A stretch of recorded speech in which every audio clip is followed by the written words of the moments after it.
Does proximity really give you an unfair advantage? When I was a kid growing up in New York City, I grew up in South Queens on Jamaica Bay. And each summer, we'd go crabbing. We'd go in, we'd steal one of my mom's coat hangers, and she'd yell and scream at us, but she liked eating the crabs. But back then they were made of wire, right, not plastic, so we'd take the coat hangers, we'd bend them into loops. And we'd string bait fish on, and we'd toss them over the side of the dock, and we'd peer over the dock, wait, and then we'd slowly pull up that hoop, see a crab on it. Sometimes we'd get lucky, there'd be two, but we'd use a net, we'd go down, we'd scoop that crab up, throw it in the bucket. Out of the net and into the bucket, that crab would go. And we'd do that numerous times. Now, as a kid, I was really young. I was like 8, 9 years old. I found it very intriguing, so I would sit there and I'd watch the crabs in the bucket. And once in a while, I'd see one of those crabs like try and claw his way out of the bucket, try to escape his captivity. And without fail, another crab would reach up, grab that crab, and pull him back down. That crab that was trying to leave, his proximity to others, maybe not such a good thing, right? Here's another one for you. The circus elephant. This always amazed me. Because the elephant in the wild's known as the bulldozer, right? With its might, it can uproot trees, plow through just about anything. Yet a simple small spike hammered into the ground with a small piece of rope holds that elephant in place. How is that? Because when that elephant is small, they use a heavy chain and a big spike. And that baby elephant tugs on that and tugs on it and tugs on it. Nothing happens. It just isn't strong enough to move and pull that spike and that chain out. So soon it becomes conditioned to knowing that when it feels that rope around its leg, that it can't move but a few feet. And that elephant has been conditioned to fear that rope. The crab has been taught not to fight back, not to try to escape, because he's just going to get pulled back in. How's all of this relate to proximity? Think about the crabs for a moment. Imagine instead of pulling that crab down, those other crabs lifted it up. What would be possible then? Imagine if someone would just walk over to that elephant and whisper in his ear, "You're the bulldozer of the jungle. You're the most powerful animal on earth. Just give that tug a spike. Just give that spike a tug." What would be possible then? Can you picture hiking through the forest and coming across that acorn? I'm going to shift gears here. We're going to go to an acorn. One more quick story for you. When you come across that acorn, you can just step on it and crush it. Now, think about that acorn. It sprouts a tiny oak tree. Little seedling. Again, you can just pluck it out of the ground. No big deal. Even a year later, when you come by that seedling, it's a little bit bigger. A little bit more effort, but you can uproot it. But at some point, it becomes strong. At some point, the roots go really, really deep. And to uproot that oak tree, you need help. You have to call a lumberjack, and he has to bring in a bunch of special tools to uproot that tree. Because a lot of work, a lot of effort has to go into it. Our thoughts, our beliefs, our emotions, our feelings, our triggers have conditioned ourselves to expect a certain outcome in life. Kind of like that oak tree. Those beliefs run deep. Goes back to the subconscious mind having a filing system. We spoke about that in previous episodes. Subconscious mind draws from a filing system. If we don't change the files it references, then nothing in our life will change. That's where proximity comes in, right? Jim Rohn is quoted as saying, We have the total, we are the total of the 5 people we spend the most time with. There's a ancient Greek poet, Archulatus, something similar to that. We do not rise to the level of expectations. We fall to the level of our training. Whoa! That one hit me hard. Proximity is the whisper you need in your ear. Each day we're bombarded with why something won't work, how we shouldn't care, that's not my responsibility. Sure, shit can go wrong, and it does all the time. Sometimes I consider myself a fireman because I'm always putting out fires. Proverbial fires. But fires that constantly pop up day in and day out. It's actually part of the process, I believe, though. I believe that some higher source uses those fires to weed out those that can't hack it. What I'm telling you is, if a guy like Gary Dole once marketed a pet rock and made $15 million, and someone actually decided to bottle water and sell it, and there's a guy, Frederick Tudor, he turned ice, he harvested from lakes into an $8 million industry. It's about $300 million in today's dollars, it's about $300 million. From ice! So how many rocks are you walking past? How much ice are you walking over? Proximity is about opening our minds to what's possible. Hell, we once put a man on the moon. A guy that knew nothing about rockets started SpaceX because he believed it was possible, because he wanted to make a change. Anything is possible.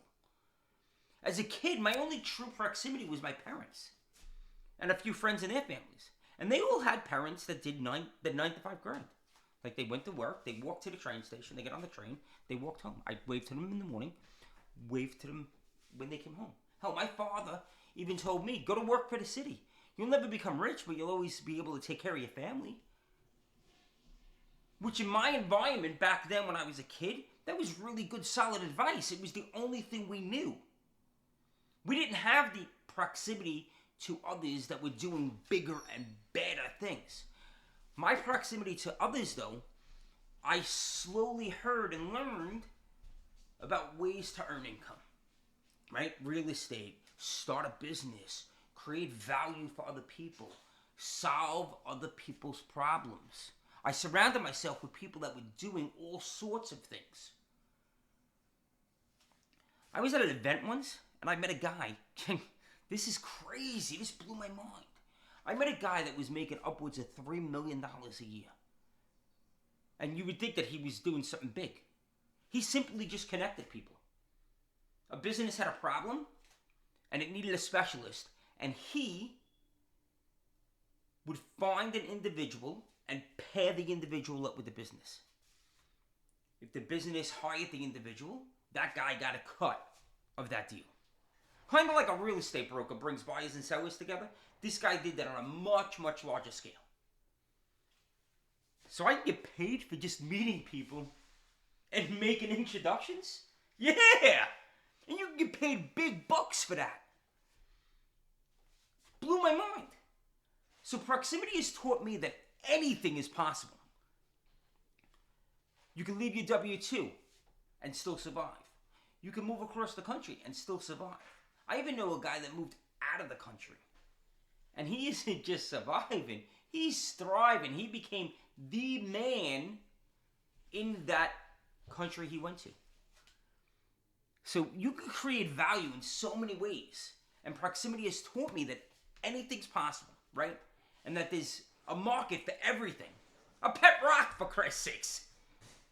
And proximity has saved me more than times that I can count. The other side of proximity is I had just purchased one of my properties, and a year later I found out that the insurance company wasn't writing policies in my market anymore. So my broker knew about this. He assured me, yeah, I'll take care of it. Don't worry about it. I'll find you another company. And a week before my policy ended, the broker comes back to me. Hey, I'm sorry. The policy is going to be $1,500 a door. It's the best I can do. from 400 to 1,500. Like, fuck me. What the hell am I going to do now? I got 7 days before my insurance runs out. I reached out to my real estate network, to the proximity I had. And almost immediately, I got like 3 or 4 referrals. Proximity to others doing the things opens up the minds and shines the bright light on sometimes the dark path. So how do you gain proximity? How did I? I started with reading books and magazines and blog posts. Then I started resonating with certain individuals and I signed up for their newsletters. I then joined groups, Facebook groups, forums. I started attending meetups. I found that and I held a local real estate meetup myself so that I could start spreading the word for other people and bringing other people together. I listened to podcasts and videos. I reached out to those that I resonated with. And here's the big piece. I executed on their advice. I went to conferences and met people and seminars, and I created relationships, organically building relationships with people. Here's $1 million tip. I wanted to go into the real estate world. I met somebody, and through a mutual friend, I met somebody, and after we spoke, I followed up with him. And I asked him if he was me at my junction. I was a complete noob back then. Where would you start if you were me? Sounds like the cliche question, right? But he suggested I get a macro view of the real estate world, and he offered me a book. That book was Blue Ocean Opportunities by Sharif Medawar. So I immediately downloaded it and I read the book. And then I went back to him and I pointed out a few things that I had learned, and I asked him a question about something I didn't understand. And then I followed up with, what's next? And from that brief encounter, we built a lasting relationship. And a couple of years later, I found out, he was giving a presentation. I was sitting in the audience, and he was giving a presentation. And I found out that hundreds of people would approach him and ask him that question. How do I get started? And only a mere handful ever executed on his advice. And he would always tell them the same thing. He would give them that book to see if they would actually read it. Nobody ever read it. Nobody ever followed up. It's so simple. Just follow up. Success leaves clues. My point here is you have to take action. You have to put yourself out there. Yes, you will fall. Yes, you will stumble. And you will fail. It's just part of the process. No different than learning to ride a bike. When you were learning to ride a bike, you fell, didn't you? You zigzagged down the road. You even scraped a knee, or maybe you chipped a tooth. But through all of that, you became resilient and stronger. Through all of that, you prevailed. Through the proximity you had with the person that was teaching you how to ride the bike, and he was giving you encouragement. He was making micro adjustments for you. Move your hands here on the handlebars. Do this, do that, when you see that. Right? Like, he was guiding you. That's what proximity is. Proximity gives you all of that. So, in my opinion, proximity isn't just power. Proximity is the unfair advantage. Guys, I love spending time with you. We live up here in the numerator, not down here in the denominator. Go out there today. Be unstoppable! Curse the day, guys.